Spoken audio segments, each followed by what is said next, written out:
CBI అధికారులు ఇద్దరు, ఈ రాష్ట్రంలో ఉండే పోలీసు అధికారులు ఇద్దరు, ఆహార భద్రతకు సంబంధించిన అధికారి ఒకరు, కేంద్రంలో ఉండేది మీ పార్టీ, రాష్ట్రంలో ఉండేది మీ పార్టీ, రాష్ట్ర పోలీసులు మీ వారు, సిబిఐ ఉండేది నరేంద్ర మోడీ చేతిలో.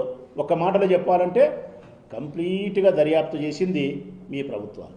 మరి మీ ప్రభుత్వాలు దర్యాప్తు చేసి ఆ దర్యాప్తు నివేదికను కోర్టుకు సమర్పిస్తే ఆ కోర్టులో స్పష్టంగా చెప్పినారు, ఈ నెయ్యిలో జంతువుల కొవ్వు కలవలేదు అని. 210 పేజీలు కలిగిన ఛార్జ్షీట్లో 44వ పేజీలో స్పష్టంగా చెప్పినారు. కొన్ని నువ్వు అప్పుడైనా నీకు బుద్ధి వచ్చి బయటకు వచ్చి ఏదో నేను పొరపాటు మాట్లాడినాను, స్వామివారి పట్ల అపవిత్రమైన మాటలు ప్రచారం చేసినాను, క్షమించు తండ్రి అని చెప్పి ఆ దేవదేవునికి క్షమాపణ కోరి ప్రజలకు వాస్తవ సత్యాన్ని చెప్పింటే కొంచెమైనా నీకు గౌరవం దక్కేది. అక్కడికి కూడా ఒప్పుకోలేను. 4 రోజులు 3 రోజులు 5 రోజులు గమ్మున ఉన్నావు, సోషల్ మీడియాలో అంతా వాంచి పారేస్తా అంటే 5-6 రోజుల తర్వాత మళ్ళీ తెప్పరిల్లి మళ్ళీ బీజేపీ అధ్యక్షుని పిలుచుకొని, పవన్ కళ్యాణ్ని పిలుచుకొని, మీ భజన పరులు పిలుచుకొని, మీ పచ్చమూక పత్రికలు పిలుచుకొని మళ్ళా కుట్రకు తెరదీసి మళ్ళా మొదలుపెట్టినావు.